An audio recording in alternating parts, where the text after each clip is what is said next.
Hello, we are live. Dungeons and Dragons. Is All everybody ready? right, welcome to episode 2, Curse of Strahd. So I know we're going to need a bit of a recap because it's been a while since we have done this. And welcome, Ferris. Thank you for your attendance. We appreciate you.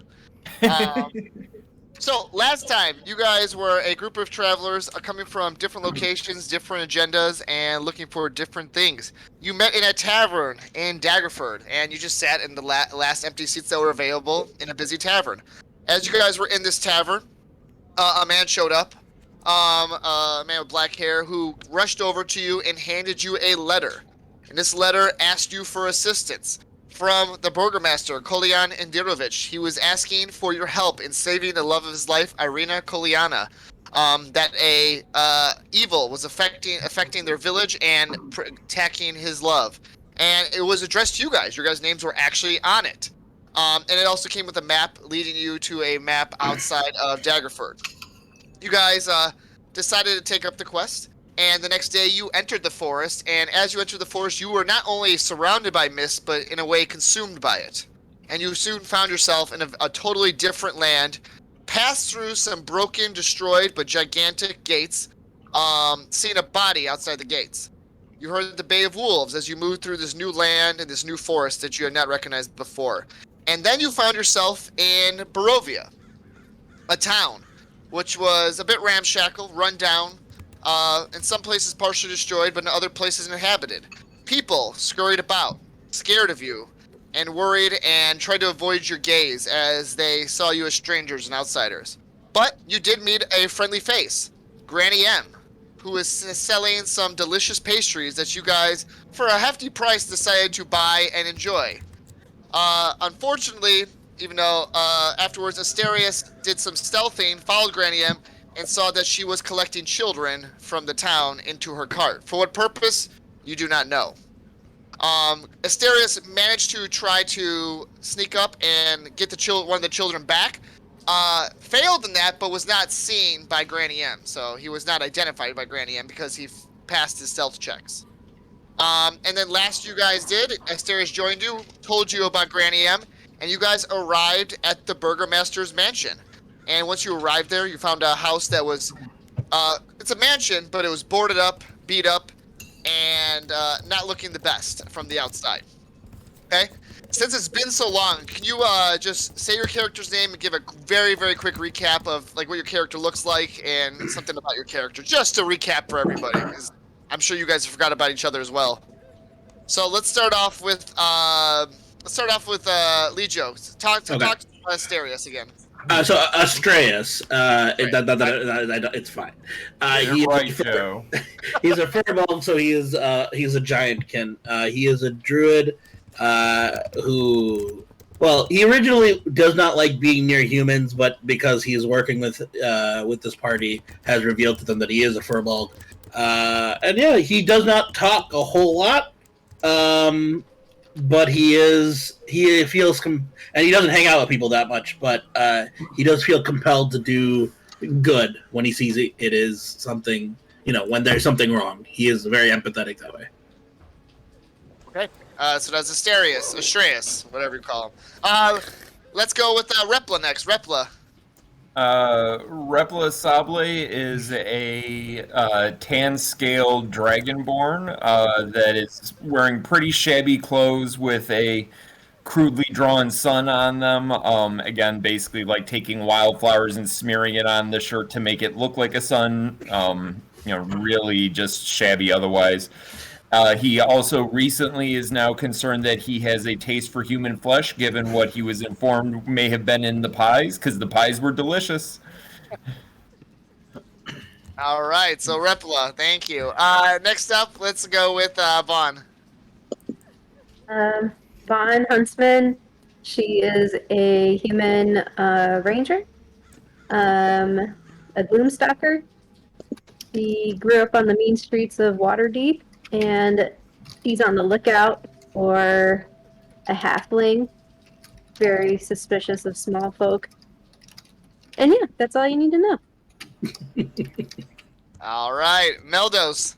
Meldos is a nobleman of the town of Daggerford. if any of you need inventing services or tinkering service, I'm the guy to talk to because I can invent all sorts of things. He has a tendency to make a lot of shoes, and he's clearly like used to have money, but he's running out like day by day. Okay. All right, Meldos. And last but not least, our brooding Goliath. So I am playing Frost Shrug. He is a large, imposing, but friendly Goliath cleric, who you might have noticed worships some type of bird-like deity. That's right. All right, and you got your amulet, right? Your a raven amulet. It's like a raven I do. amulet. There's an amulet that is wrapped around one of my thick wrists. Okay. All right.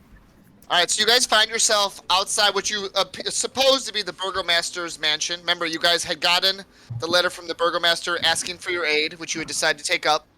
And you're outside this mansion. It looks boarded up. All the windows are completely boarded up. But you can see signs of damage outside the house. Looks like there's claw marks. Looks like there's all types of footprints in the ground around it. What do you want to do? It's about 8 o'clock in the evening, so it's starting to get like this place is already dark. It's always kind of darker, but now it's starting to get really dark as natural darkness is heading in. Just to start off, you said something about claw marks. Like I guess, can I do like a perception or investigation check to see what the hell's going on here? We're an investigation check. Investigation, sure.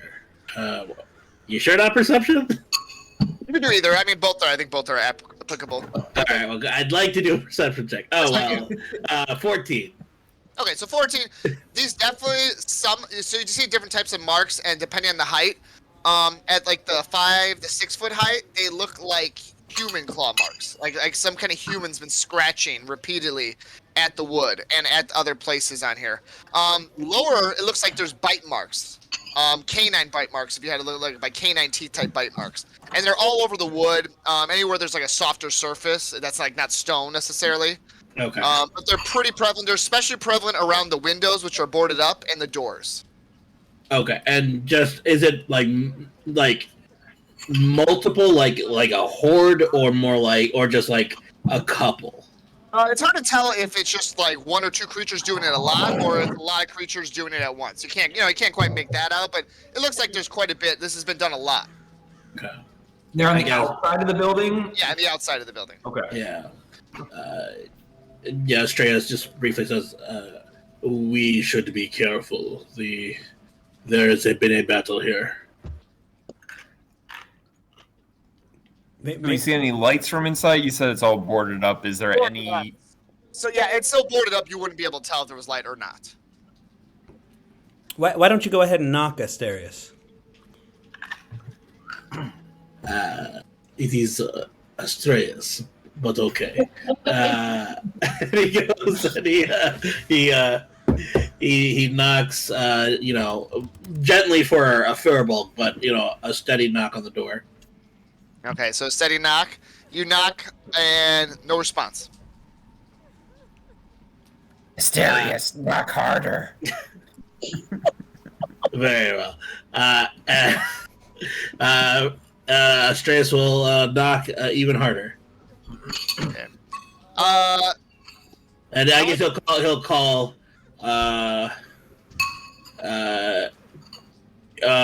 Is the Burgomaster here?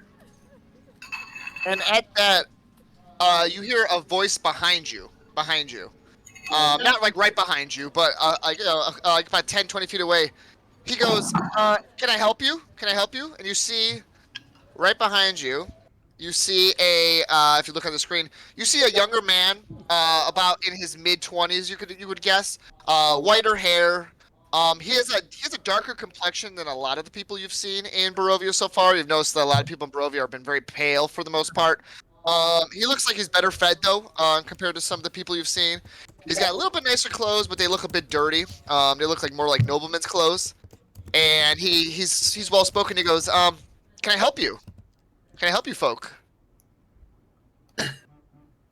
And Astraeus will kind of wave over to Meldos because you seem like a talker, and He kind of gestures over to Meldos. Oh, of course. Very good, sir. Hello. We're looking for help here in this town. We're looking for the burgomaster. Is this the Burger Man? And the man looks at Froststroke kind of confused, like, Burger Man? What do you mean the Burgomaster? Like this man We've been just said? sent to find the Burger Man. Yeah, we're looking for the burger man. My friend here is correct. Where are the burgers? He goes, I'm not sure what a burger is, but I am the Burgomaster. Yes, can I help you? It's he kind of looks as he looked at you guys. He's starting to look like excited / relieved. He's kind of got it. Like you can see his breath is kind of catching up. He looks like he's somewhat excited. Yes. I think I still. Sorry. Astraeus has the note, right? I believe that was Astraeus just whips out the note and points it to this guy. And goes, "We have been summoned." And he takes the note from you and he looks it over and he goes, "You're from the outside world?" And he nods. Yeah. When did you arrive? Where did you get this? When did you? When? It's been about like 12 hours, right? Not even, right? Since we left Daggerford. 12 to 16 hours around there. Yeah, sir, we've traveled from Daggerford quite recently, and we're told that help was needed here. So you're really not that far away. It's a short walk through the woods. I've never heard this Daggerford before, but you should really visit. When did you get this? It's a wonderful town. You should get out more. He looks at you guys like he's so excited to see you guys and relieved at the same time. He's kind of confused what you're saying, and he's looking at the letter and he goes and he kind of looks at it and he looks kind of confused. He goes, "What did you say you got this letter?" A young Vistani man dropped it off at the tavern we all happen to be drinking at, and the rest, as you say, is history. Okay. Okay. I think it's best we talk inside where it's safer. Here's the thing. If you can see, our house isn't much anymore, but as much as I can, I would like to offer you hospitality and welcome you in and get you outside before it gets dark. Because, I hope you know already that staying outside in these parts at nighttime is not a good thing to do.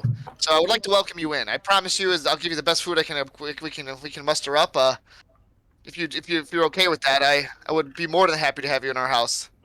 Can I do an insight check? Yes. And so I'm clear, I am trying to insight if he is trying to lure us into his house for nefarious purposes. Got you. I guess.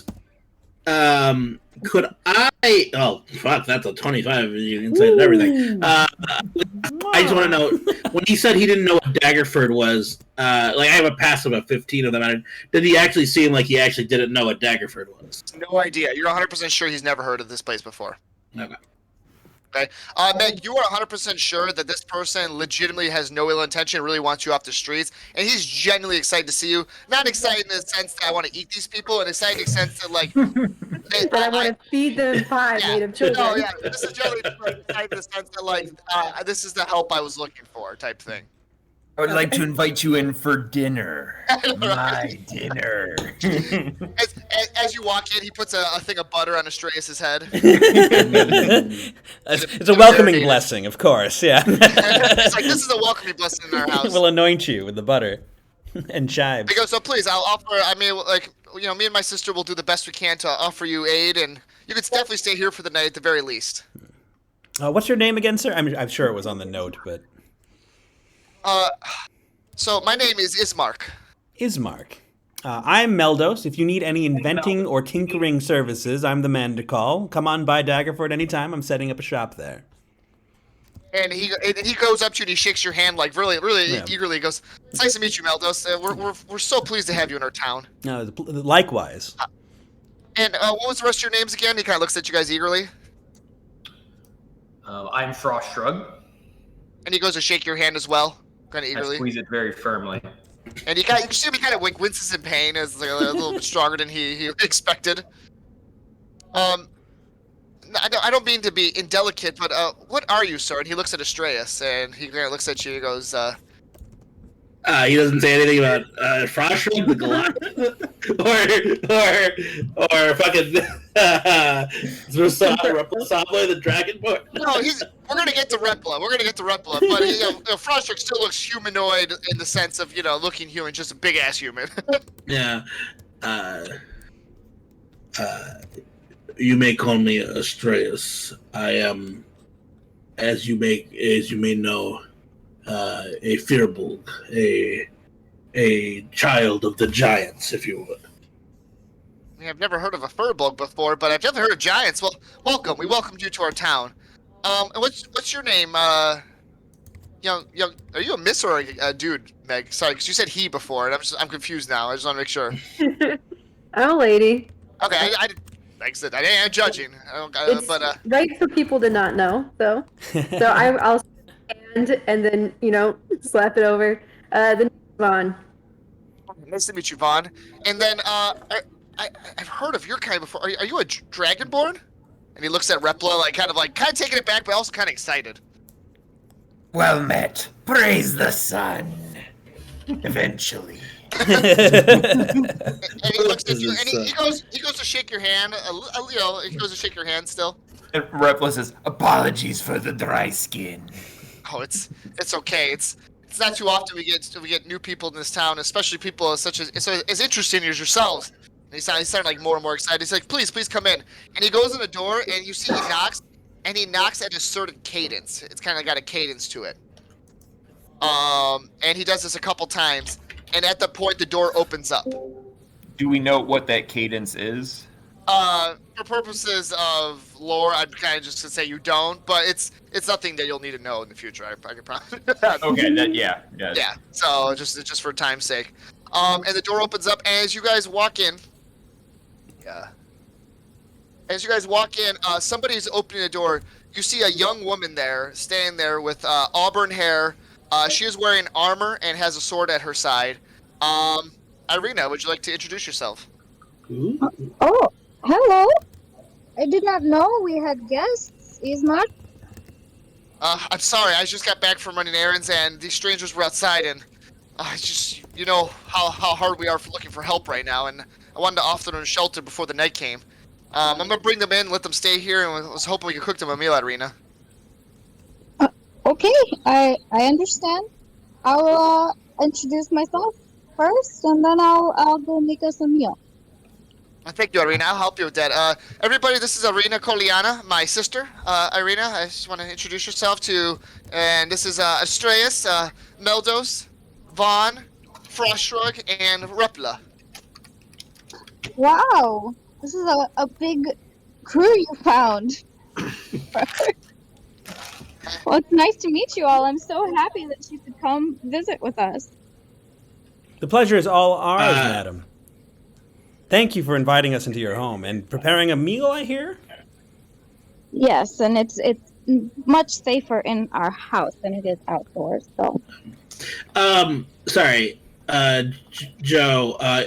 I lost my notes on the letter. Was she the one that was mentioned, or was it like? This is her. Irina Koliana was the one that was mentioned that was in danger. Yeah. Yeah.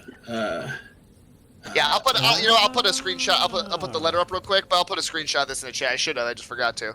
Yeah. He's very briefly. Strahd says, "We were told your life is in danger, but you seem okay." Well, I am safe in my house here, and we can talk about the details after a rest and a good meal. Well, that I can agree. He opens the door and he waves you guys in, and like I said, from Meg's insight check, there's no ill will or malice here. That they believe this. Vaughn at least feels very confident that this is not a trap or anything like that. Can we see out to the street from here? Yeah, so it's getting dark. You notice that with few people that were in the street to begin with have definitely sort of gone inside as night has been approached. But there's still a few people meandering. Some Barovians in their dour clothes and their dour look. Can I try to make note if anybody watched us walk in? Yeah, make a perception check, please. There you go, Dizzy. I kicked Dizzy out of here, and he found Woo. Another good roll. 23. Okay, so you do note that looks like there's one man that's actively watching this whole thing. He's like 100, like almost like 50 to 80 feet away, so he's pretty far away. But it looked like he was actively watching what was going on. It looks like a middle-aged man, kind of dirtier clothes, as best you can tell from the distance. But you definitely notice somebody's kind of keeping an eye on this situation. Mr. Burgomaster, Sir, Your Highness, Your Excellency, whatever. Do you know who that creeper is over there? And he kind of looks, and he looks over there. He goes, "It's hard to tell from this distance. I think that might be one of the local Vistani in town. It looks like he's wearing, surprisingly, he's wearing Barovian clothes. Don't know his name, but he does like to keep tabs on this place, unfortunately. How many people would you Could say are in cause this trouble, town? but... Well, it's been a long time since we had a count. I would say probably 400 or 500 remaining. It's much less than what it used to. It used to be many years ago. And he kind of looks sad, like talking about it. Quick question to Joe specifically. You just referred to him as a Vistani. Is that what you said? Yeah, so Is that the gypsy-like folks that the guy who gave us the letter? Okay, Yes. Couldn't remember the name. Thank you. 100%. Yeah. Okay. But he goes, yeah, we've kept note of him too. There's not much we can do about it. I would not be surprised if he's working for the devil. So that's why it's The better to devil, come you in said? now and get safety. Well, I've never been one to turn down a meal from friendly humans and their hospitality, so I'd be happy to join you. Please come on. Please come in. It's getting dark though. Best we get off the street. Sun's blessings Strahd makes his way inside. Yeah, Meldos will Okay, step everyone else over come the in? pile of pie that he vomited up earlier as he steps in. Yeah. Ready Yeah, for just another a meal. Reminder, Yeah. Frostra, Greplo, you do have inspirations from consuming the pie and having amazing dreams from the pies. We have like an inspiration dice? Yeah, you have inspiration points. You can reroll any dice once. Ooh, wow. That's the best. Totally worth eating that human meat. Once again, you had such amazing dreams from it. It made you very happy. Inspired you, if anything. No downside. Children are inspirational. Yeah, there's a possible downside, but that inspiration right now is a good thing. All right, so did you guys all go in? Vaughn, you go in? Yeah. Mm-hmm. Okay, so as soon as you guys get in, Ismark starts locking up the door again. You see there's like all these like ramshackle locks and things they've added onto the door, reinforcements. And he goes, okay, well, I am going to start making the meal.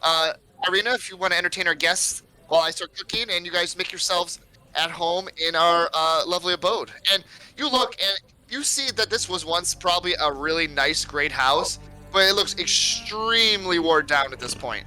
Looks beat up, looks like it hasn't been tended to as well. It was nice at one point, but it's just barely being held together at this point. Irina, could you, like I said, just entertain our guests while I'll cook up something. We don't have much, guys. I'm sorry. That's the best we can order. It's gonna be mostly potatoes and root stews. Okay. So just give me about 20 minutes, and I'll be right back. And you see Ismark go to the kitchen. You kind of hear pots and pans like quickly getting assembled. And you guys are sitting in the main hall with Irina Koliana. Irina says, please sit down. Let me hear of your adventures. It's been so long since I've interacted with people from the outside. Irina, there's no Is this chance there's Arena or going to Daria saying this? Both. There's no chance there's going to be human meat in this stew, is there? Not that I am aware of. Okay. Just Rebel we've looks a already little learned in forlorn. this town that we need to check on that first. No, I don't believe we're feeding our guests human. Well, everything I've had in this city so far has been delicious, so I'm looking forward to trying what else there is. Oh, that's so good to hear. So tell me, pies in London. how did you come upon my brother?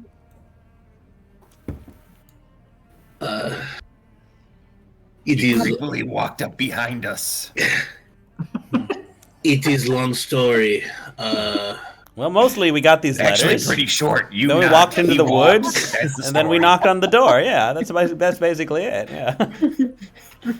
Irina, where is Kolyan? What? I am Elena Coriano. Where? Hmm. I think what my friend is trying to say is, what kind of danger are you facing? I see. How did you know about my situation? Do I still have the letter to, what's it, the Earmark? Emark? What was his name? Ismark. Ismark. Ismark. Did Ismark take the letter? No. Well, I assume he looked at it, gave it back to you. So you have it again. But at this point, as you guys are talking, you guys can keep talking. But Ismark comes back with some bread, just as a kind of an appetizer, and brings you some, not the greatest looking fresh bread. And you guys keep talking. Go ahead. Thank you, Ismark. And Estrahd again takes out the letter and hands it to Irina, and basically, this Kolyan, who loves you, I guess, says you are in much danger. I see. Adrina, do you see this handwriting?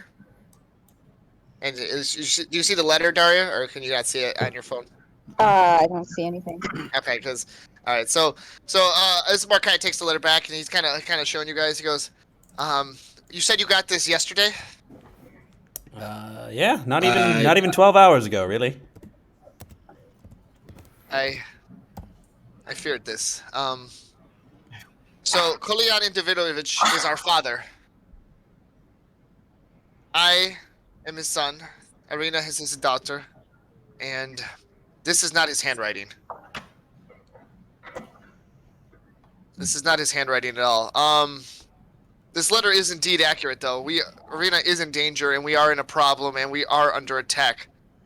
But this is not his handwriting. I don't know who sent this to you. Who gave you this letter? When you first showed it to me, I'm just so happy to have new faces here that it might be able to help us. But this is definitely, I did not write this. Kolyan is our father, and Kolyan is dead. He's been dead for over a week. A week. I'm so sorry for your loss. Thank you. And he goes, come here. And he goes, please follow me real quick. And he asks you guys go to the dining room and leads you upstairs. And you guys follow? I guess so. Nothing suspicious here. Why not? I got it. Sure. As you guys upstairs, he takes you to the master. What appears to be a master bedroom, and on the floor there is what appears to be a body wrapped in linen sheets.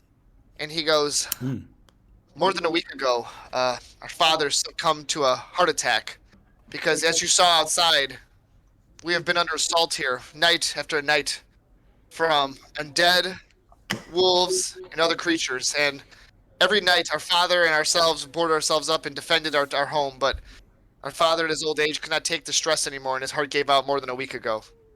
And we've been stuck here, and we can go out during the day, or at least I can, at least. But we've been kind of trapped here, and we've been looking for help, and there's no help to be found in this town anymore. As you saw, our people are broken, and the devil rules. Creatures only attack your home? What of the others? Mostly our home. As the letter said, the letter is not completely false. Irina is in danger. The devil is coming after her. When What you makes say the you devil, so special? No offense. Sorry, you guys kind of cut each other off. I didn't hear. well, Brandon said, "What makes you so special?" Me? Nothing, unfortunately. I'm now just the burgomaster now that my father's passed. But Irina is the real prize that the devil is after, and I guess you are new to these lands. Irina, show him your neck. And I pull down the high collared shirt I'm wearing a little and show you 4 areas that I point out that look like bite marks. My 4? sister. Well, there's two pairs. So Okay. 4 puncture wounds on her neck. My sister has been constantly under assault for the last almost a year now by the devil that rules these lands. You see his castle above our town. Strahd. The devil Strahd is after my sister. He desires her greatly, and he isn't able to enter our place, but he sends his minions night after night for the last few weeks. After the second time he bit her, and as you can tell, I'm letting strangers in my home, and I don't know what to do because I'm just so desperate. I don't know how to protect her, and we're just desperate for any help. And you don't understand, strangers don't come here very often, and the people here are broken and sad, and they're not willing to offer any resistance anymore to the devil. But we need your help. I know you're strangers. I know I'm asking a lot, but we have no other choice. We're desperate here. What kind of man bites a woman? Monster. Strays looks at you like, didn't you eat like 3 pies? Like, when he doesn't say that. Strays goes, all right, yeah, I guess along those lines. Strays turns to his mark and goes, who is this Strahd? He's the vampire. He's a vampire, and he's the lord of these lands. This is his domain. We've been under his. I mean, legend has it that this land's been under his curse now for many years, and we've always been under his rule. And it's always been dreary and dreadful here. But about a year ago, he took notice of my sister when he was coming through our town, and he bit her once, then he bit her twice. And after the second time, now he won't relent. And my father did everything he could resist, and some of the town folks try to help us, but there's no resisting the devil. He rules these lands, and you see his castle above. I mean, I just know some things I know about him is as a vampire, he can't come into a home unless he's invited. So that's why we've been able to keep Irina in his house for the last year, keep her protected. But that doesn't stop the minions from coming in, and we've done everything we can to bar ourselves from him, bar ourselves from his minions. He sent us undead of all sorts, wolves, and sometimes he'll even come knock at the door and try to talk himself. But this letter worries me. You are not afflicted by his. That's how you say. Yeah. Is there some sort of check I can see to figure out why Strahd keeps biting this woman? I don't know. Well, let's just ask, like, what Froststruck is like. What does this devil, this Strahd, want with Irina? Is her food, the dinner that she makes truly as good as I think it must be? I will not deny Irina is a great cook, but that's not. He just desires her companionship. He wants to bride her. He wants to marry her. And obviously, this is out of the question. He's a devil. He plagues these lands. He's a monster. He's a curse upon our lands, and this letter worries me because this is not my father's handwriting. And as you know, I told you, my he's been dead here for a week. And we even have the chance to bury him because you can't go outside. We're just trying to hold on here. And during the day, I go out to get supplies from the town with what little money we have left, and we're desperate here.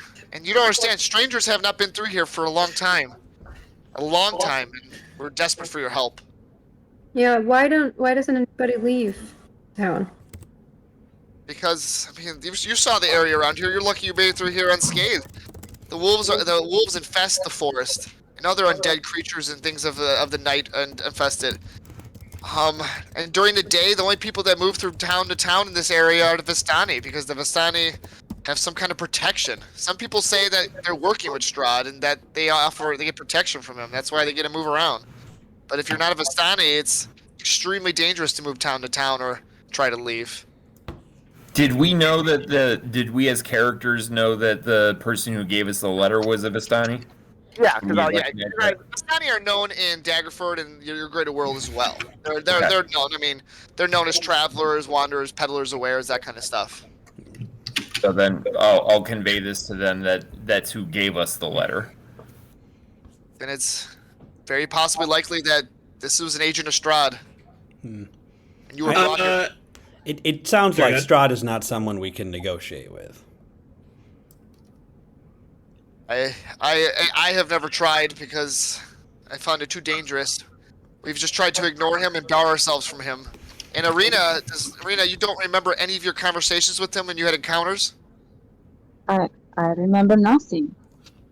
I just know I came out of it with these bites.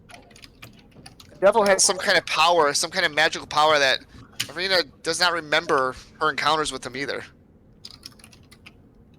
Had they a small pill that he made you drink called a roofie? No, sorry. Never leave your drink unattended. The patriarchy, man. Would you like us to help you escape, or how would you like us to help you with this? So nothing would make me happier. There's a town 2 days from here called Wallachia. Rumor has it, from what I hear from the Vistani, that it's well defended, it's walled, and that it actually has people there that are resisting Shroud's rule. I've never been there in my whole life, and we've been stuck in Barovia because I told you, like, it's too dangerous, and my father would never let us go out, and he said our place is here in the town with our people. And I've heard that Wallachia is the only place that is successful in keeping Strahd at bay. Strahd comes to Barovia, the town, when he wills, and from time to time he comes and just strolls through, observing, and other times he's come for Arena. I don't know what else to do. Wallachia is our only hope at this point, and us two it's too dangerous for to go this alone. I know we would not make it, just the two of us, and I've been just looking for somebody, anybody, and you look like capable people that might be able to be successful in getting her to Wallachia. Ismark, I'm not going anywhere until we bury father. Yeah, I know father would love to be buried as well in the local grave, but your safety is more important now. He would understand that you need to leave. No, I'm not going anywhere. He's like, looks frustrated. Ismark, Irina, may we have a sidebar with my friends? Very well. If you don't mind, I'd prefer you not stand next to my father's corpse. If you want to come back down to the hall, and we'll continue preparing dinner. Sure. Please wash your Kind of hands. leads you guys back down. Please wash your hands. Yeah, he leads you guys. He leads you guys back down to the hall, and him and Arena go into the kitchen and they start cooking. Real quick, as they're walking away, as they're coming down the hall, Repla does want to ask, if I may ask, if it's safe to go out during the day, why haven't you buried your father already? So it's safe for me, but Arena's been insistent that she wants to be there for the burial rites, and she cannot leave the house because the devil will come out at day still. Ah. So Arena can't leave the house no matter what. I could take my father, but Arena has been very insistent that she wants to be there for the process. So he can be out during the day. Interesting. That's good information to know. Or at least that's what they think. Yeah, I mean, we don't know how much of any of this is true, but yeah, we'll get to that in a minute. I believe them. Did I miss it? Were you tasking us to bring her to another town? So that's what the sidebar was for. I was gonna talk about this. No, I'll let you guys. Yeah, so Arena and Ismark are cooking in the kitchen. You guys are in the hall, sitting at the dining room table. These poor people. No, but for us, because I thought that there was going to be a lot of gold involved in this, and it's sounding like that's not so much a possibility. The golden light of the sun shall be our reward. Well, you're not thinking future enough, Vaughn. If we invest here now, it will be repaid to us 10 times in the future. It'll be, if we establish a trade route here, that will, curry favor with the locals. We can make tons of business. People will love us. Strahd again is like struggling to find the words, so he kind of goes, I wish to help these two, but we have pressing matters. Clearly, we are trapped in this place. We could not get out before. There's no guarantee helping them will get us out later. I do not wish to stay in this fog-filled, skyless world. What are our options?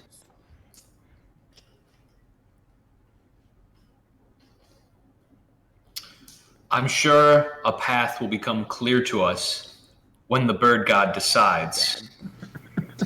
All I know is that I made an oath to the bird god that I would help those in need if I came upon them. And this Irina and this burger man both seem like they are very much in need. What does your bird god say? What does your bird god say? I trust through helping them that the bird god will show us the way. So, if I am to understand correctly, we must first bury this dead man, and suffer what may come from that. And then take these two dangers to a town that we don't know exists, honestly. And then question mark, we leave? Is this our current plan? You forgot about the profit good. part. We do have a Strahd. plan then. Good. You forgot about the profit. Of course. Make money somewhere between there. Then we leave. Got it. Of course, it occurs to me that the reason why we've received this letter from that spooky anonymous man was because they thought our arrival here would be sufficient to embolden them to leave the house. It is true. We've been brought here under false pretenses. We do not know who wrote the letter. We do not know why. Maybe we should leave in a huff and pretend like we're not going to help. So, but even if it suggests to me that what we should do is exactly the opposite of what they think we would do. Then this way, that if they have lured us to this town expecting us to do certain things, then perhaps we should do the opposite of that, so that we will not be playing right into their hands. So if they think that we would leave immediately, we should stay and help. But if they think that we would help, we should leave immediately. Strahd does not understand this line of reasoning. No, Frostshrug, don't worry about it. The bird god will provide. Well, isn't that right, Marco? I think the little bird. I think some of us have some tricks to maybe disguise, help disguise. If we leave, I think we should maybe think of making a show that we're not helping smuggle anyone out of here, because we're clearly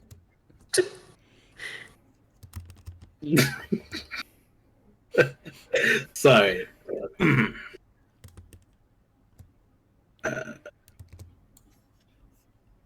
What?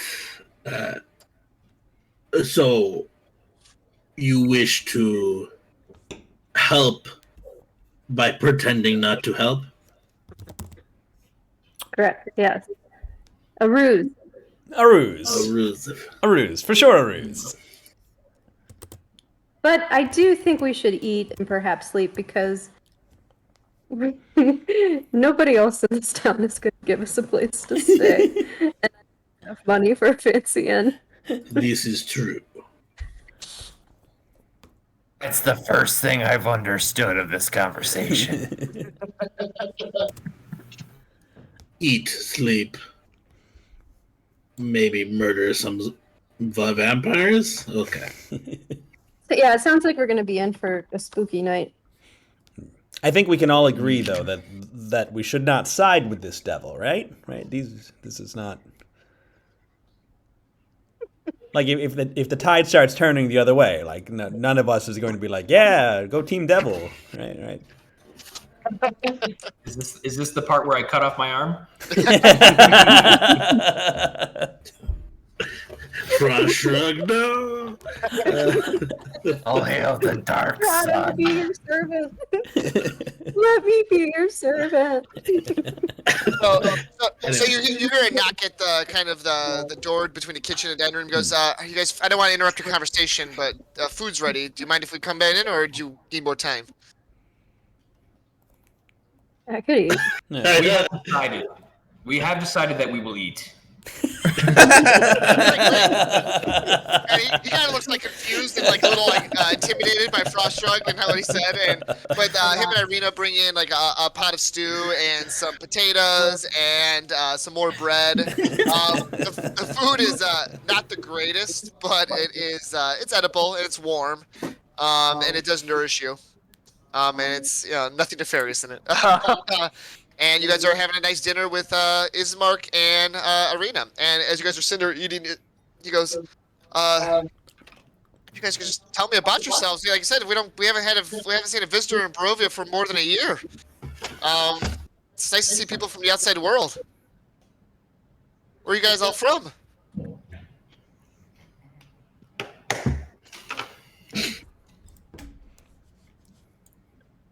Vaughn, you can talk. You don't have to raise your hand. It's not that formal. Yeah. I feel like whenever you address the group, we all talk at like once. I know. It's hard. For once, we all just stay silent. Waterdeep. Have you ever heard of it? No, can't say that I have. That sounds great. It's kind of a big city, so it's a little shocking that you've never heard of it. But I never heard of Barovia, so. That's what we hear a lot when people come here, which isn't often. But yeah, go ahead. Yeah, it's a crazy town. It's on the, it's by the water. It's on this huge cliffside, and You should really go. You could buy anything you want there, if you had one. Thank you, Meldos. We try hard here to cook what we have. If you know, and he kind of like looks at Yvonne and kind of gives a nod, and then he kind of looks over Repla and go, "We haven't seen we've heard of Dragonborn before, but I've never seen one myself. Where are you from, sir?" I travel wherever the sun's light touches, which is apparently not here. He looks legitimately confused. He goes, "Yeah, about the sun. Yeah, you better get used to this. This is the weather every day, all day, forever." This does not bode well for the future. You look at Ismark, looks visibly depressed too. Like,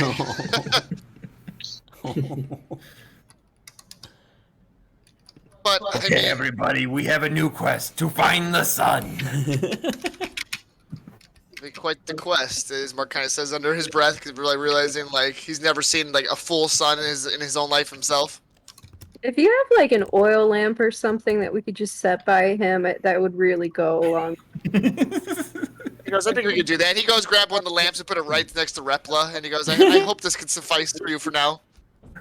Repla smiles a little bit, but because he's a Dragonborn, you're not sure if it's happiness or it kind of looks a little creepy because his fangs are a little bit more visible. Well, I mean, you said you were a shopkeeper, Meldos? Yeah, that's correct. He's been kind of scarfing down tons of food. Again, washing out the taste of the old pie. Down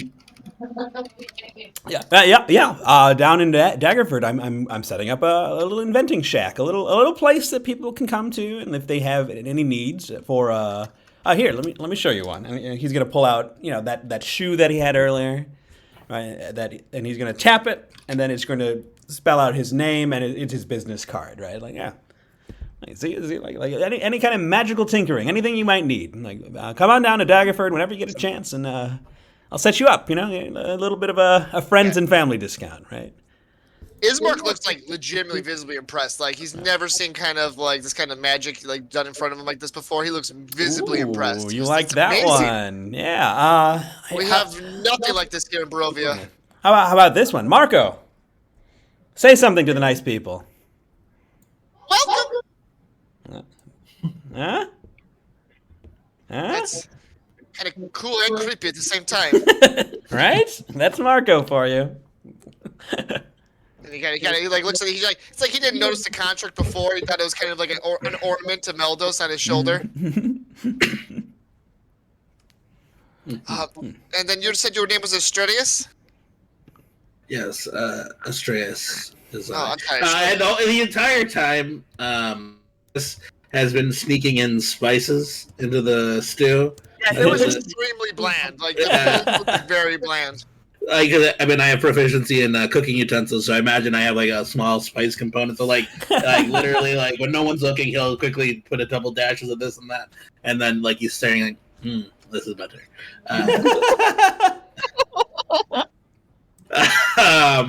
Yeah, I am Astreus.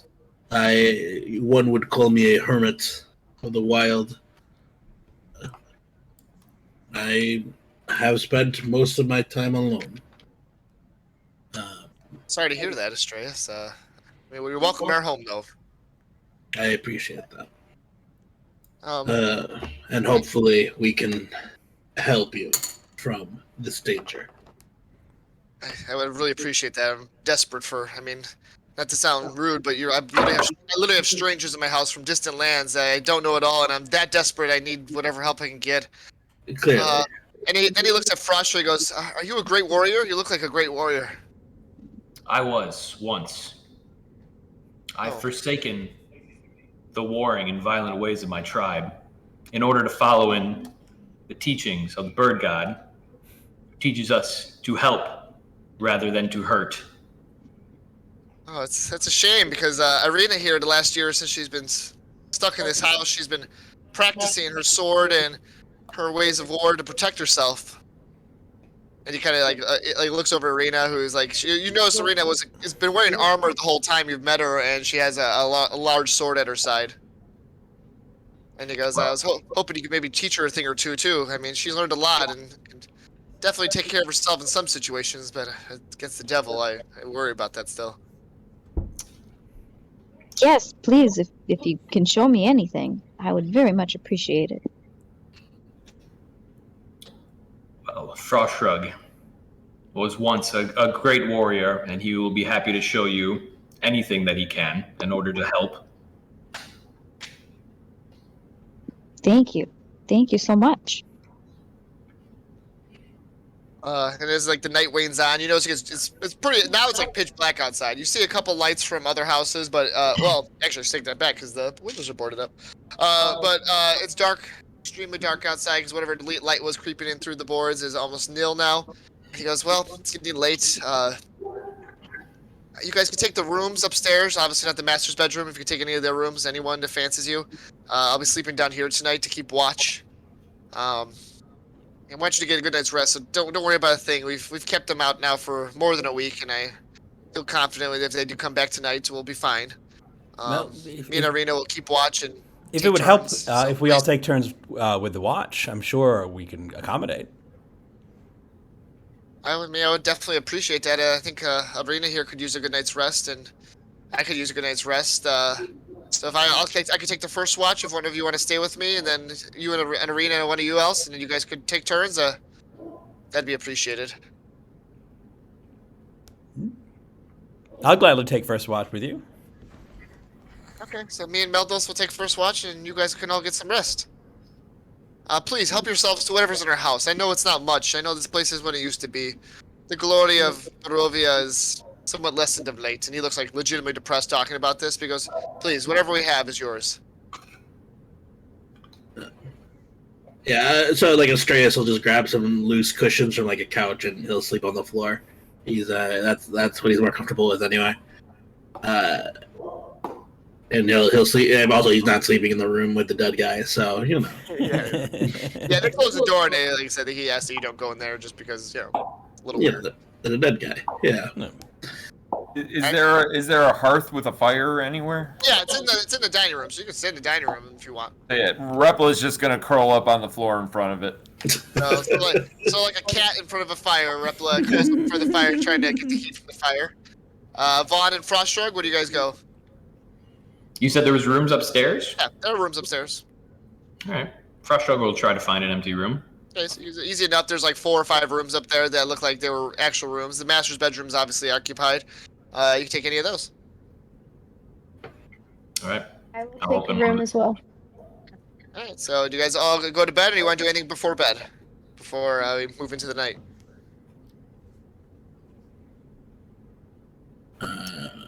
No, I think I'm good. I'm good. Okay.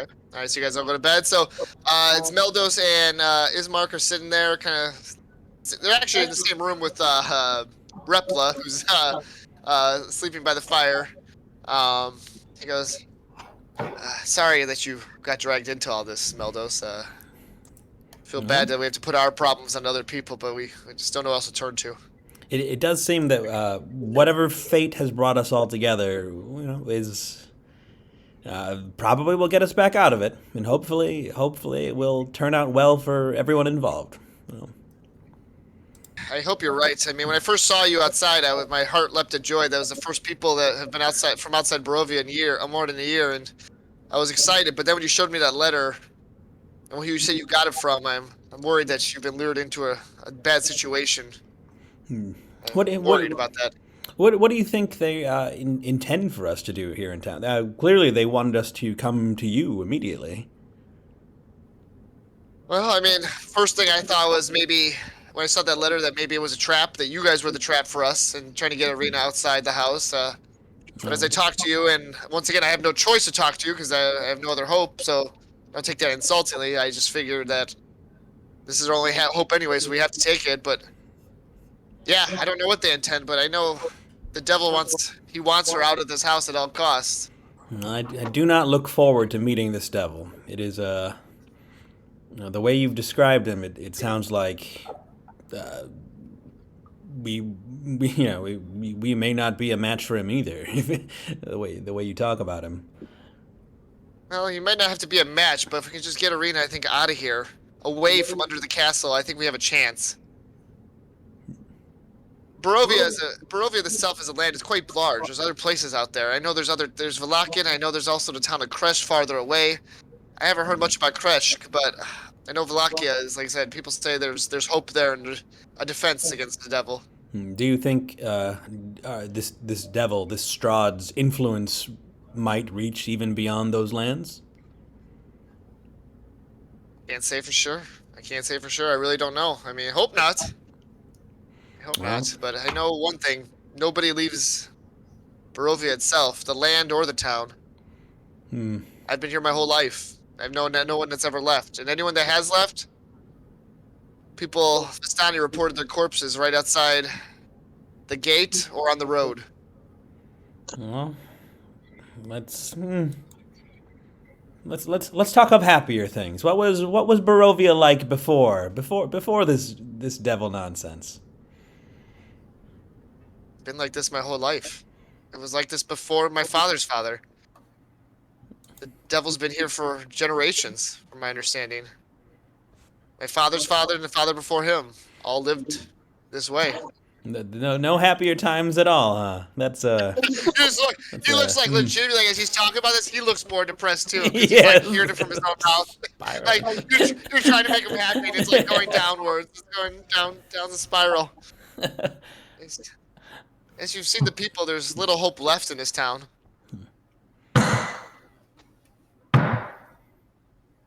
And with that, you start hearing, that sound was perfect timing. You start hearing banging on the outside of the house. And you kind of see Ismark stand up. Is that planned? Yeah, no, it's not, I'm going to take it, though. They're here, right on cue. And outside, you hear scratching at the door. You hear a slight moan. And it's like kind of like coming from all around the house, you've noticed, too. What do you normally do? Well, I just basically walk around the house and keep checking all the windows and shutters. They generally have held. We've reinforced them enough that has been issued the last few nights. And if I see anything weakening, I either try to fix up and try to beat whatever coming back through that window. But we've been pretty good the last few nights. It's just a matter of walking around and patrolling the downstairs. Okay, that'll help you do your rounds. Okay. I want you to make Meldos. Make a perception check. Sure. There you are. Oh, what a weird gooey noise mine makes. 4. 4. Okay. So I mean, you go around, you're hearing this climb throughout the night for several hours, but you don't notice any breaches or anything like that. Every time we come back around, Repla's a very light sleeper, and I think he would have heard it too, because people were rudely sitting and talking in the room he was trying to sleep in.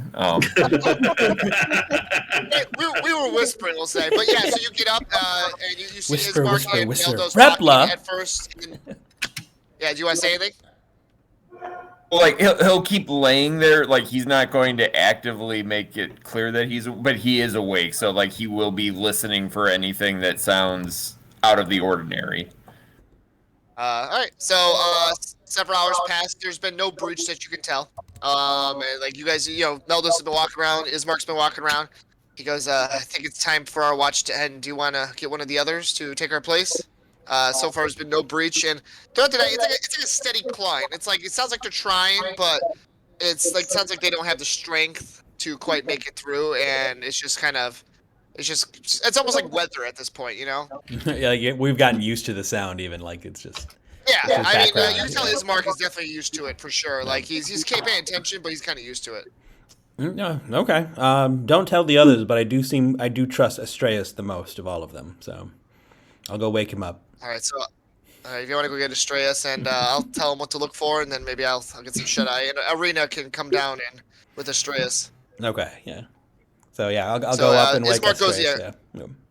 Yeah, Ismark gets Arena. Arena, you come on down with Astraeus, and Ismark and Meldos go to sleep. So, just to recap, there are clearly monsters outside the door that we heard. That we're just kind of putting up like wood to hold up against. Astraeus, I trust you more than anyone else. There's a lot of monsters outside. Have you seen my hit points? Yeah, so there's been no breach yet, so you feel confidently secure. Like you guys are secure, and Arena knows that the sound is normal. You just gotta keep monitoring, make sure nothing breaks or gets loose or comes undone. So it's just a matter of watching.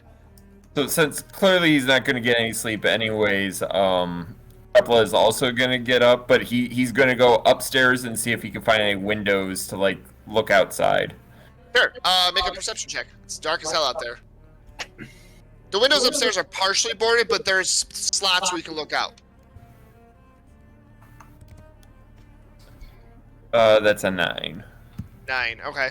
So you definitely can see out of one of the slots on the side of the house, you can see a shape that looks humanoid, but can't quite make out what it is, and it's just kind of going like this on the side of on one of the door/shutters. I only see one. It's not like there's. Yeah, you only see one right now. From what you can see, but once again, you have the windows upstairs are slightly boarded up too, but they left some viewports so they can see. But so that's all you see. Plus, your eyes are a little bit foggy in this extreme dark, and you're tired with that roll. Okay. So Irina and Astraeus, you guys are downstairs. I just want to say thank you again for agreeing to help us bury my father. It's been too long. He's been here, and he just deserves the rightful ceremony. Yes, all creatures deserve a proper burial. But why not let your brother do the work here? Or perhaps, or I suppose, why not bury him outside right here? We are religious. He has to be in the cemetery with the rites of the religion that he follows. He's the only one. He and my brother are all I have, and they deserve. Well, my brother's all I have now, and my father deserves the best. And he would have wanted a burial in the cemetery and the Christian rites. Very well. Powerful God. The bird god, To be right? fair, Yeah. it's just to help. She would have said, instead of Christian rights, she would have said Morning Lord rights. Sure, that's fine. All right. What's her? Your brother. Curse of Strahd is actually in Iseki. Okay. Your brother wants us to take you to another town, perhaps one that is safer than this one. Do you know of it? Do you know that if it actually is what your brother says it is? I know nothing of any towns outside this one. This is I have all my memories are of this town and of this house, and I've never been outside of these walls, so I can't say if it will be better, but I have hope. Irina, I mean not to be rude, but you strike me as a quite irremarkable woman. Why do you think it is that Strahd desires you so much? Yeah. Wow, you plain. Girl, you basic. Basic. Yeah. Basic. I think from everyone's point of view, you're a country bumpkin who knows nothing of nothing. Why does this evil lord want you? Is it, I think, a fair question to ask. I'm curious to see the response myself. Astreus is very popular with the ladies back home. I mean no offense. I am also not very remarkable from the fearable point of view. But Nothing like the ladies from my cartoons. Yes. But I am not being chased by a despot. Stress, I do not know. I do not have an answer for you. I know that this town is cursed, and just around 1 year ago today, he must have noticed something. I don't know what, but he noticed something, and he decided that this is what he was going to chase after. That I was a prize. I do not know anything more than that. I cannot even remember our encounters when he bites me.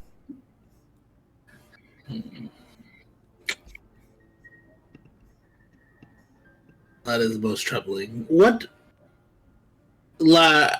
I know I am taking too much of your time, but what is the last memory or the oldest memory you can remember? Oh, maybe probably when I was 7. That's probably somewhere around there are my earliest memories. But enough. I just you are not Your lacking for childhood memory. bores me. It's not that you lack memory. It's just certain ones seem to be erased. I mean, I think I have a history of problems with my memories as I was thinking, and my father has told me I cannot remember further back than 7 or 8 years old. So it it might be me, but it could also be the evil, the curse of Strahd. Hmm.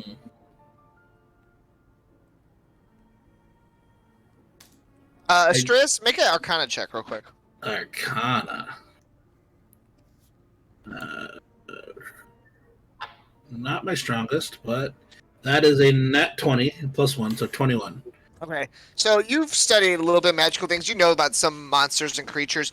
You've heard stories that creatures that come across vampires definitely struggle. There's some kind of, not necessarily memory modification, but memory loss, amnesia type things. There's some Sure. kind of, they have some kind of magical effect on others. So you Mhm. know that like interacting with a vampire may lead to some memory loss in situations. Sure. No. It's definitely a thing that happens. You've heard about it in the Sword Code realms.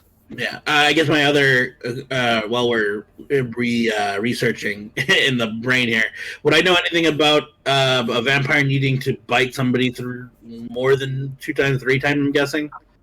So, in the lore and realms of D&D, generally to convert into a vampire, it actually requires the bite and then death. Mm, It's not as simple. It's not like you bite and then you transform. It's or like anything like that. You generally need to die and then you rise again. interesting. Okay. And I would just know that offhand? Well, with your Arcana check that you did, I'm gonna give it to you. So yeah, Okay. you'll know it offhand. Okay. Irina, I will put this bluntly. I plan on helping you and your brother escape and to bury your father. Just know you are going to be in danger of being turned into one of those things. Mhm. What? Will we finish? The likely, I believe, if Strahd is to be understood, shit, Brandon. But basically, you are likely to become a vampire yourself if you are put in too much danger. I feared this for the last year, which is why I've been secluded in my home for all this time. I know, but I cannot live here. We cannot do this forever. It is I true. I need to move on. Very well. Real quick, sorry to interrupt. Meldos, I need you to make a wisdom saving throw. Uh-oh. That's not great. I'm good at these, right? Well, you did a custom roll and not a wisdom saving throw. This is wisdom save. 4. Okay. Really? No, did you not? I've got a plugin that that will send it out to a VTT, but it won't. Weird. Okay. Nope. Okay. Continue your conversation. Sorry. Oh, Yeah, I'm fine. Nothing to You see. guys keep going. yeah. Fine. Basically, I tell her perhaps it would be good to check the windows at this time, and basically, our Astreus would like to go make sure that everything is still battered down right now.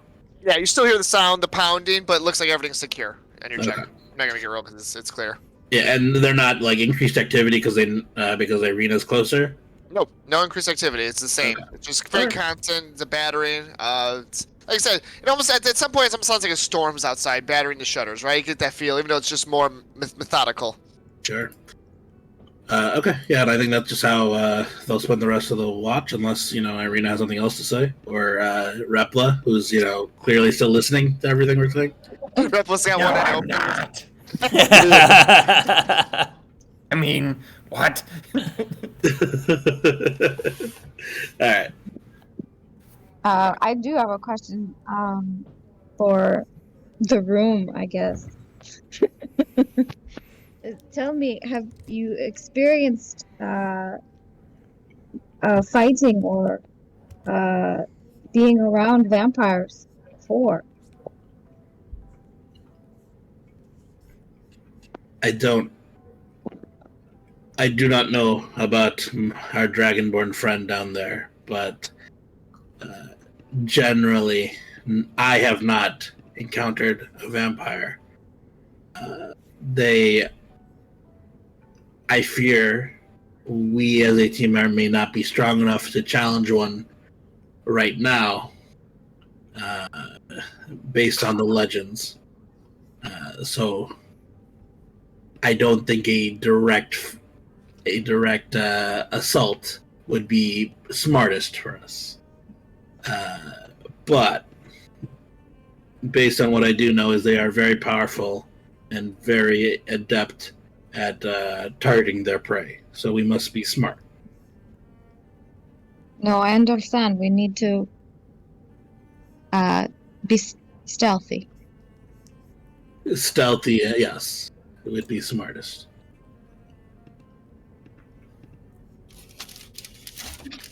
All right. I'm gonna say you guys start watch ends. Strahd, who are you gonna wake up next? I think I'm gonna wake up Vaughn. Just because if I need somebody to be what time of night would you say it is right now?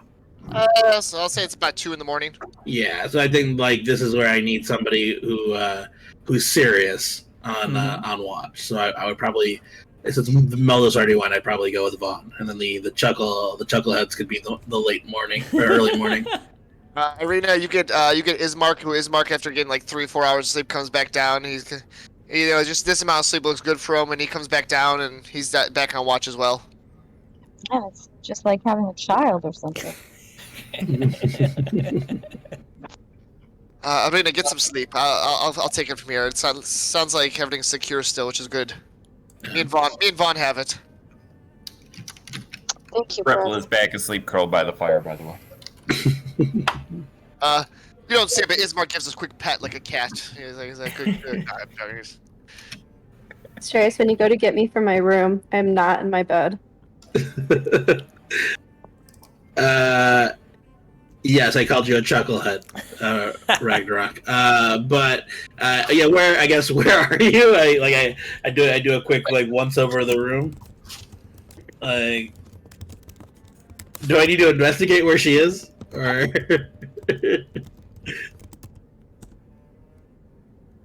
Still investigate. Roll that investigation check. Let's do it. Investigation is not my strongest suit, but that is an 8. He doesn't know, but I hear him flipping around, and I can hear the distinct pitter-patter of Furbog feet. Yeah, and I'll just be like, very quietly, Vaughn. You hear a whisper. Are from you the- here? Yeah. I'm in here. It like kicks open. I like peek out of this little wardrobe that looks like it's way too small for a person to be sleeping in. I do not know much of people, but generally, don't you sleep in the bed and not the wardrobe? Well, there's a lot of ruckus out there, and I'm typically used to that. Back in my old home, I used to sleep a lot in some spooky caves, and it's always best in those situations just to make yourself small and invisible. That's what I find. We must unpack that later. We have significant danger downstairs. All right. Yeah. So do you want me to go out there and kill it, or? It seems that the protections the house has is enough. Just maintain the boarding of the walls, and we should be okay. His mark is down there too. All right. I guess I'll go join the party. Thank you. And as Astraeus falls asleep on the ground. All right. So You're before welcome to use the wardrobe. Before I continue, I want to respect Brandon's time. Brandon, you got to get up in the morning. Do you have to go? It's okay if you do.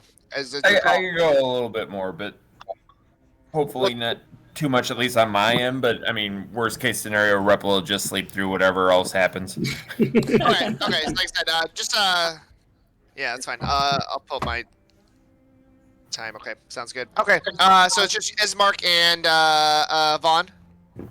And you see Ismark is sitting by the fire with Repo sleeping soundly on the floor. Ismark has like an ornate, looks like almost ceremonial sword, but he's got it like at hand. Just kind of sitting there at the fire, looking at the fire. Poised over Repla with the sword, nothing. No, nothing like that. It's a pretty cool looking blade you got there.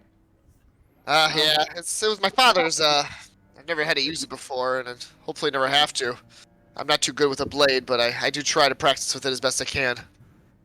So you've been attacked here every night, but you've never had to stab anything? No, luckily our defenses have held, and I'm scared to get touched by those creatures. I don't know what kind of foul diseases they have. So Arena is the real warrior between the two of us. She's managed to fight a couple of them that have gotten their hands in the house and stuff of that sort.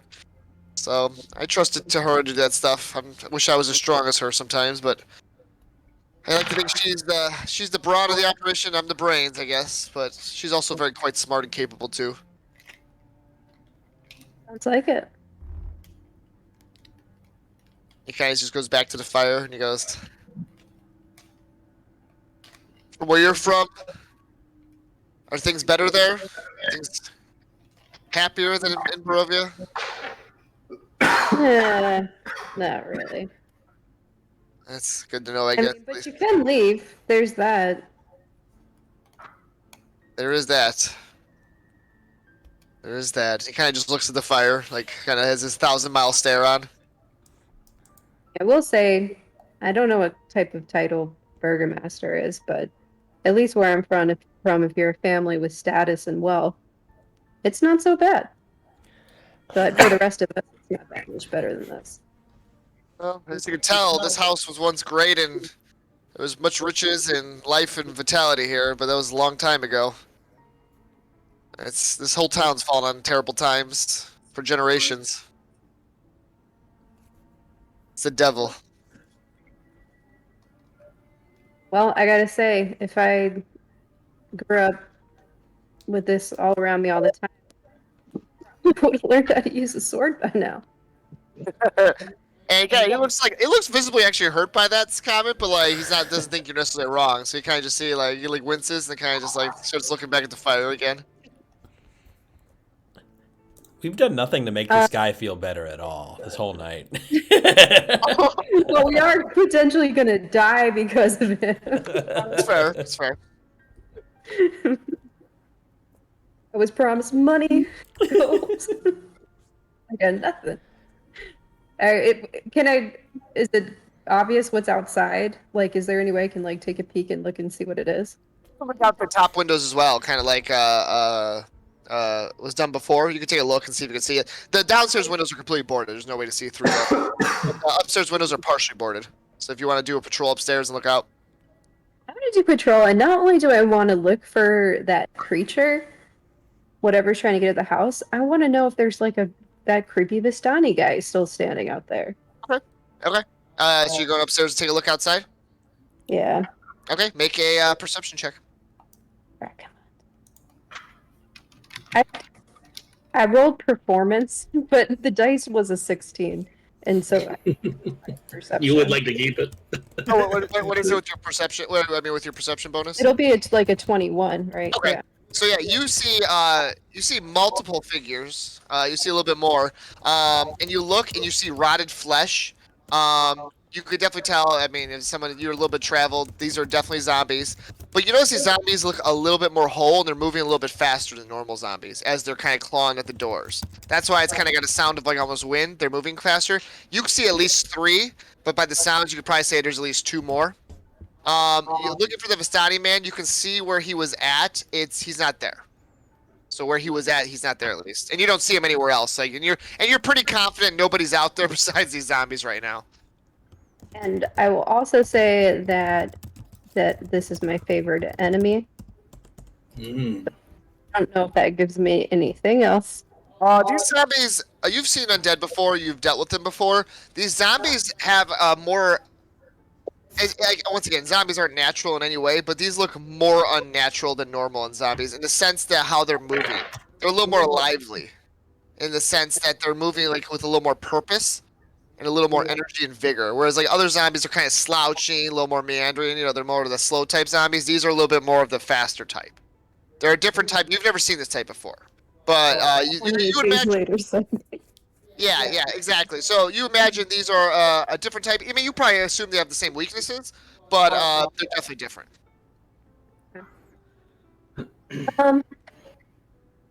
I will, I guess, convey that to the Burger Man. So weird about those undead. I've seen a lot of undead in my travels, actually, but I've never seen them with such a twinkle in their eye. Those ones motivated. He goes, hey, don't know what you mean. I mean, the ones that attack this house look the same all the time, but at least there's no wolves tonight. Sometimes there's wolves out there as well that work with the zombies to try to infiltrate our house and bite and claw. And some of even the bigger wolves come sometimes. So it's just zombies tonight. That's a good thing, I guess. It seems a bit of a half-hearted attempt tonight. Usually there's more. I only hear 5 out there. Usually there could be up to dozens out there at once. So That's curious. I'm hoping it's because they know you're here and they're scared. That's my hope, but who knows?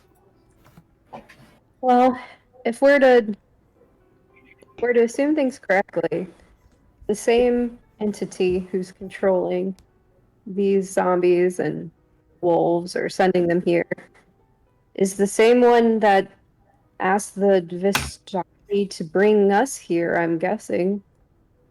Makes me wonder what their master plan is. When you saw that letter for the first time and I saw the handwriting and I saw the name and you told me the timeline, I worry the same. I feel you've been set up, unfortunately. I am truly sorry for that. I wish I could do something to help stop that, but I feel like you've been set up as well. And somebody wants you guys here for sure. Well, unfortunately, sometimes even a hunter walks into a trap. Indeed. And kind of Ismark goes back to staring at the fire. And we'll kind of say you guys are the last watch. Frost Shrug and Ripple won't have to take another watch. We'll say it's about in the morning time. Everyone rises up around 6, 7 in the morning. You notice as morning comes, the banging stops. And I'm gonna say, I would imagine Vaughn goes to check, and Vaughn, you don't see anything out there anymore. And you notice what little sun there is does kind of return. It's a little bit brighter in the dawn, you notice, than it was when you guys were there in the middle of the day even. But still quite dark for a morning. And it's still quite shrouded in mist outside, but there's some sunlight. At least you know it's morning. You guys all wake up? Come on down.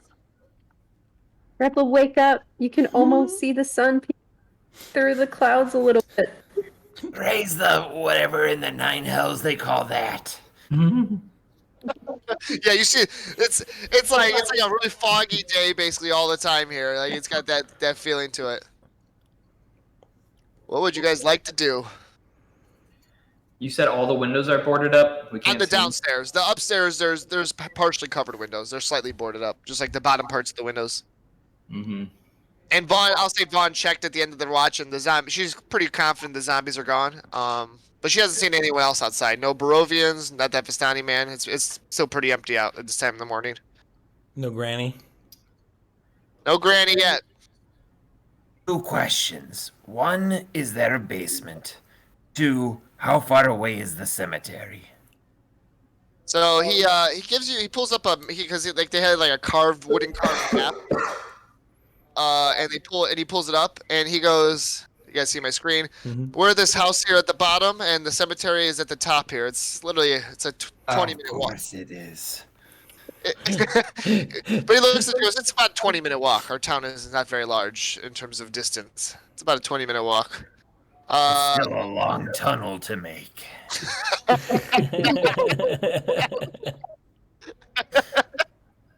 He looks at you and goes, That would be a long tunnel indeed. But no, we do not have a basement here. Unfortunately or unfortunately. That means even more digging. We need to make a basement first. So he goes, well, once again, I know you. If you want to check out the cemetery, we can go there, and we can scout it out without Arena. Keep Arena in here. Arena is used to being herself here, and she should be safe from the devil here. I mean, we could go check it out ourselves, and we can come back if you guys feel uncomfortable. Like, you know, I guess I worry about taking her on the day too, but you know, that's an option.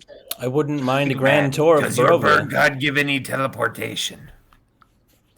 But just so you know, we don't rule it out. I mean, I as a druid do have a mold earth cantrip. I could, in theory, slowly but surely make a tunnel all the way to the cemetery. It was, Mold Earth long. I make it 5 feet at a time, basically. So I mean, I what was that map? Every square was 40 feet or something. I could do it. It would probably take all day. Box worth thinking outside it. I have no issue you guys trying it. Boy, that would take a long time. It seems though. Well, I'm just also to throw this out there. I don't know if this is helpful or not, but I could make myself look exactly like Arena, and perhaps as a decoy. Are you talking to the group about this? Is Ismark hearing this? Yeah, sure. I mean, Stay into the room. I guess we could try to lure out whoever's trying to lure you guys here, but I think you would put yourself in grave danger if the devil shows up and goes for you. I mean, I would not ask that upon you. He would. Once again, he's going after Arena. It seems like whatever the cost. So I mean, if you're willing to take on that risk, you might get more information, but the danger to you would be incredibly great. Is this morning or is this currently Frost Shrugs and It's morning. I told you that was the last watch. They didn't have to do a watch. Okay.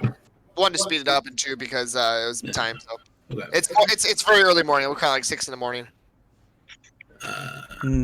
That is something we should keep in mind. I'm thinking if or when we decide to try to make a break for that other town, we should. That seems like a good way to disguise Arena, or at least decoy. I can only would do it on myself, so Yeah. disguise Arena can only disguise me. Appla said that this one Mr. Frost here, you had teleportation magic with your raven. What did you say? I heard something about teleportation magic, and that sounds amazing. I'm sorry, someone suggested that I could teleport? Ripla here said that your raven god has teleportation magic. I asked if your bird god could help. He has not granted me this power yet, but I hope in time, and in years of service, he will allow me to apparate from one position to another position in space. Ismark looks visibly dejected, thinking that might be a simple fix to get from point A to point B. I don't think we have for years. Perhaps we go on a test run. Yvonne could pretend to be Arena. We go to the graveyard, see if anyone follows. If all clear, we try with the real one. This is up to Vaughn. Vaughn, you would be taking your life in grave danger, but I mean, it could be interesting to see what happens, and could give us some information. I do not like this idea. I don't like it either, Irene. I don't like putting someone else putting their life in your place, but this could tell us who's after you or what's going on or what Strahd's plan is to capture you. Maybe we could see what he's going to do. My only thought here... Oh, go ahead. Please understand, it is a huge undertaking. It's dangerous, very dangerous. Strahd is so powerful.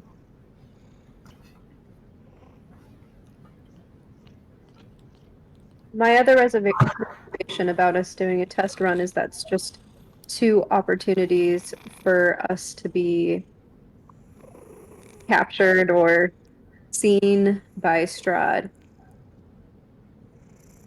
Oh, so just out of character, basically. Either way, I'm either suggesting either we do the old, Star Wars. One of you, both of you are available, and one of you is real, and then if worst case scenario, we could do the old switcheroo. Maneuver? Yeah, the Padme maneuver. Alternatively, we just we go for the dry run and see what happens. But I mean, I'm also. I mean, at this point, we need to. There is no guarantee that she'll ever be safe. So I'm a fan of just having just do it all right now and be done with it. And I guess Astraeus will say a slow version of that. But I'm not going to recap that. Basically, he's like, we might 15 as well minutes then later. just do. Yeah. Oh. Would we have any reason to believe that we would be attacked if we were not present with Irina, if we were to go to the graveyard without her? I don't see why not. The people of Barovia will fear you for sure. They do not like outsiders, and that's for sure. So, I mean, they shouldn't bother you. I don't see why not. And we don't see undead creatures or wolves in here during the day, that's for sure. So, it's possible that Strahd might show up for you, but I don't know why he would. I don't know what interest he has in you. I mean, unless he's behind the letter and getting Someone you here, did that's call us possible. here. I don't know, though. We could go to the Irina, graveyard would you and pre-dig agree a grave, just to save some time. Irina, would you agree to us performing the burial without you there? I think that's she's been very clear that she wants us there, or she wants to be there. I Irina, must. please, you shouldn't. I know this is tough for you, but you should not go. No, I must be there. He's my father. Ismar. Ismark is your brother. Kiss me or I crush you. Anybody got a charm person spell?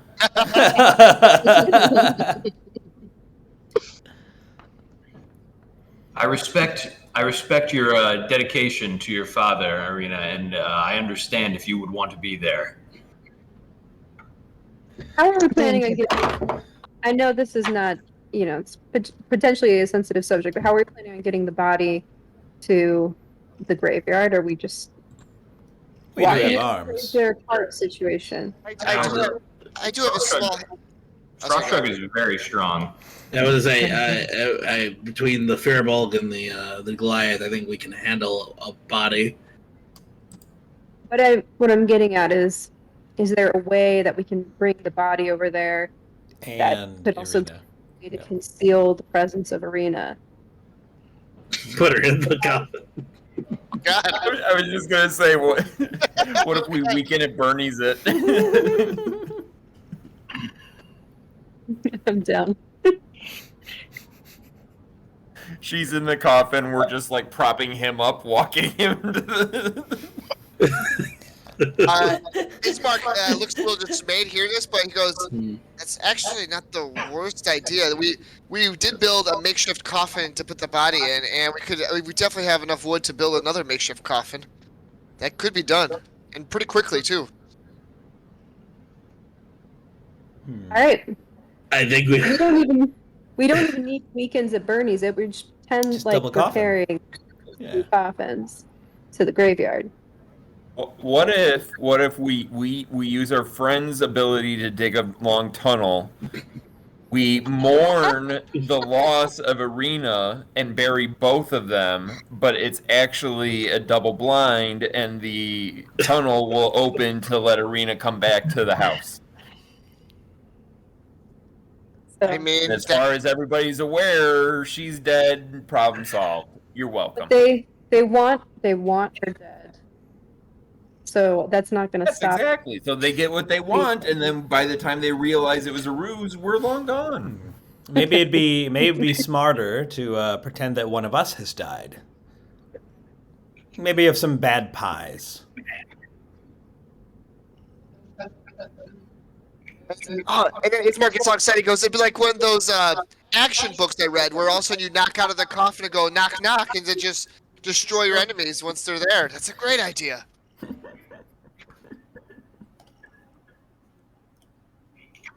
I like this coffin ruse plan.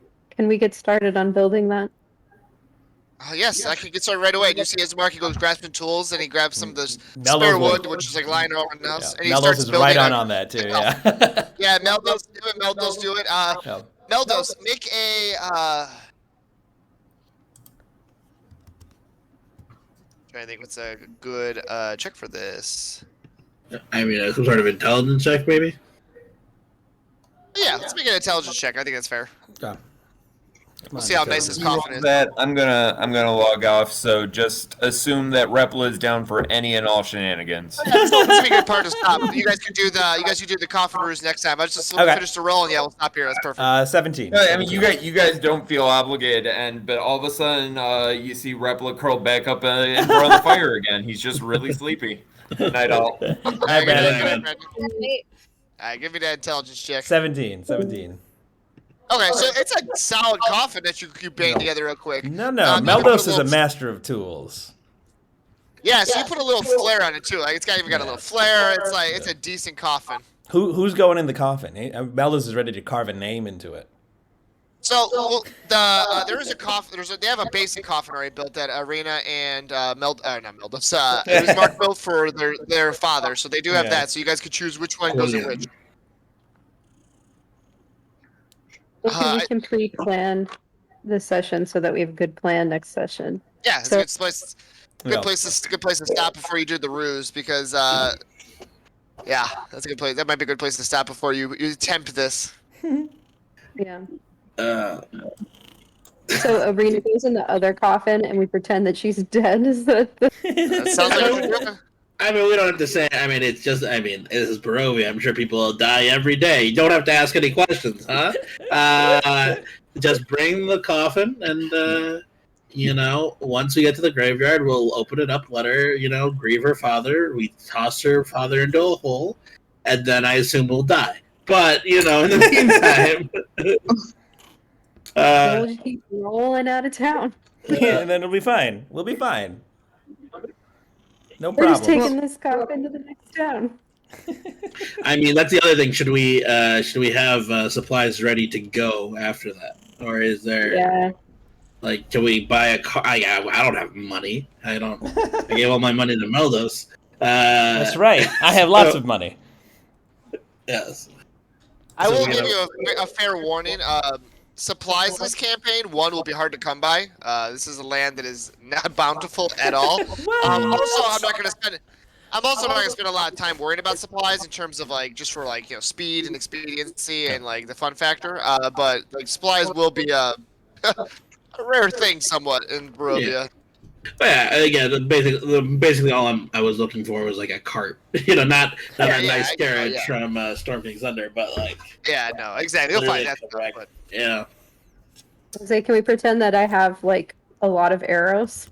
yeah, that kind of stuff I don't give it. Yeah, that's stupid. I'm not going to. Yeah. I have 25 gold worth of powdered silver for components. Yeah, so I think I'm a firm believer homebrew rule that if it's a level 4 spell or below, components should not matter. But if it's above, that's maybe when we start talking about it. All right. Wow, Nara got shafted on her tree search. Yeah. I learned. Hey, we all grow as DMs eventually. You learn that's not fun, and you're just like, okay, yeah, screw that. Yeah. Sorry, I'll never forget. I just always imagine the reason that you were driven away from D&D the first time is because Joe made you roll 3 stealth checks in a row as when you turned into a rat that one time. Live and learn. Live and learn. Live and learn. You learn what's fun and what's not fun sometimes. Yeah. Everyone there's loves definitely- bookkeeping. Bookkeeping's so much fun. Yeah. Can be in certain situations. I'm not saying it's always bad, but there's some situations where this kind of sucks, So, Sorry, it's yeah. a little slow. We're definitely in that kind of intro lore spot right now, so it's kind of We're all real nervous. Slow. I think we're all nervous. I feel like we're all Well, nervous. it's just I gotta give you some things before you can before you can really start breaking shit, Mhm. Frost Shrug is ready to break some shit. Yeah. But I mean, Fine. I like to give you like fair warning before you start breaking shit, because shit may break back type thing. yeah. Like, at least have an idea what might happen. Yeah, I was wondering why we didn't bother trying to kill the zombies, but I'm like, I guess that was fine. I was ready for it. No, you could have 100%. Literally, if somebody would have woke up Frost Shrug, he would have tried to attack them. I actually rolled 3 times to see if they'd break in. They just rolled like shit every time. So Yeah. I failed the wisdom That's save, fine. and I don't know why. So that's cool. yeah. Well, I rolled with advantage when you rolled that low perception. They still rolled like shit. That's funny. So I was like, and then Alice was looking at the time, and I'm like, well, Brandon's got to go soon, so combat encounter probably doesn't work here anyways, so it's just Yeah, fine. that's what I was thinking. If Brandon had to But I still may have done it if you wanted to. You could have fought them. They were ready to go. It would have been okay. Just the daylight will fight them for us. Yeah. They slipped Down, away. we had a little bit of roll RP. It was good. Now, yeah, eventually we're gonna have to actually do things to level up, because I mean, based on my limited remembrance of vampires with Jack, we need to be a bit higher level to fight them. So I'll tell you right now, this is not a normal vampire. I mean, yeah, Strahd. I mean, he's clearly the big bad, so I mean, that's gonna be a bit. But regular vampires, even then, I think are like CR like 7 or 8. So like, we got a little bit We're to 3 go. right now. We're 3. Yeah, it's gonna be all milestone leveling, so I know exactly when you're gonna level up in terms of locations and things you do. You say You're digging a grave, 2 levels. Yep. So yeah, now good old Barovia, nice depressing land. I mean, my favorite parts of today were just making him feel worse and worse and worse. every attempt. This fucking a sad man. He's got a shit life. A lot of people here have shit lives. Real sorry. And he's I king kinda shit there. Yeah, sorry. I kind of felt bad, but I'm like, what's so special about these two? Nothing. Got it. Nothing you know of. As I say, there's definitely something special about yeah, of course. There has to be something special about Arena, but I don't know what it is. Yeah, you will one day. What's the word? He's the vampire slayer. Buffy. I mean, the other thing is I'm trying to figure out is like, we're already prepping to leave. Like, I assume there are other parts of this town we need to investigate. Like, I don't know. I mean, there are if you want, but they're not like necessary to the main story. You know how D&D is. There's always like side stuff, but there's nothing that's main. You're on the main story right now. You're on that main story quest for sure. Sure. I mean, I'm surprised you didn't bring up Granny M with Ismark. Yeah, good I thought question. about it. I thought about it. Yeah. I guess I got so sidetracked with finally meeting Arena that I'm like, oh, now I have my goal here. I mean, it is so irremarkable. Yeah. You are how you I'm just say saying. basic bitch. I know. How do I say this? You seem unremarkable. She's just like, what? You know what's fun about Arena's character? Arena legitimately doesn't know much about herself, and so Daria doesn't know much about herself. So it's kind of fun. Like, works 'cause, really like, well. I gave her what the character knows, and like that's all she knows. Yeah. It's kind of a weird thing. Like, it's kind of hard to roleplay a little bit. Yeah. Because she's someone that suffers from memory loss for various reasons, obviously, Yeah. and she don't know why. Yeah. So it's kind of funny. It's like I was telling Daria today, like prepping her for a character, and she's like, "That's all I know." I'm like, "That's all you know." Sucks. Mm-hmm. That's cool. I'm That's very so good, intrigued. though. Yeah, like I said, it's gonna start getting going. Yeah, could you, if you could do me a favor, Joe, if you could post the letter and the map onto the chat Yeah. at some point, Yeah, well, so just I can get a better look at them. Yep, no problem. I guess I could Google it. I just want to know. No, I'll do it. Don't Google it because you might give more than you want, and it'll be some spoilers. I will say this campaign has a lot of good story stuff where it can be some spoilers that will make it a lot less fun if you know them. I'm not looking at anything. Yeah, there's a fair amount of twists and turns in this campaign. So. As someone that keeps having to Google how to spell Strahd, I'm trying to stop. Yeah, I know, right? Yeah, I'll put it in there. It's got an H in it. That's the other thing. Is like I can normally like when I'm DMing, I can just like if I forget something, I can Google the surrounding terms. But now like I could not remember Colion's name. So like, but I don't want to look up Colion because you might leave too much information. Yeah. Like my problem has been I spell things phonetically. So then sometimes when I see them written, I'm like I did not recognize Arena's name at all because I have it written down incredibly differently. Yeah, I'll put that in there. I meant to. It's just been a busy few weeks here. Yeah. Yep. When are we back? So exciting. What do you think? When are we back? So I'm good. Next week I'm good. Well, I was good. Oh no, this Sunday's Bears game. Wednesday, Thursday, Friday. Next Sunday. So that's for me. Wednesday, Thursday, Friday, Sunday. Thursday or Sunday, probably. For me. Let's shoot for Thursday though. Yeah, Thursday is good for me because oddly I have Thursday off for Yom Kippur because our school. Yeah, I was gonna say that's Yom Kippur. I don't know. Yeah. You guys are celebrating? Do you guys have to do anything?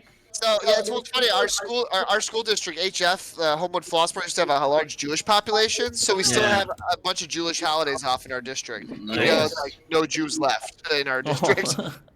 Yeah, because it's just the demographics have changed. So I have Thursday off randomly, so. I mean, do you or Daria have to do anything? Are you guys still kind of Jewish? No, especially on Yom Kippur, I feel like I need to keep Joe away as far as possible because he once came over and said, "Happy Yom Kippur." Oh no! It's the day I think that's not what you said. It's a day of atonement, apparently. So. Yeah. I mean, it doesn't sound like a bad thing, but whatever. Not a happy day? It's not a happy Apparently day. not. Yeah. All right. Well, I'm going to cut the stream on that note. So. After offending the Jews in the chat. Bye, stream. But yeah, so Thursday's good though. Thursday'd be perfect for me because it'd be nice and easy. Yeah.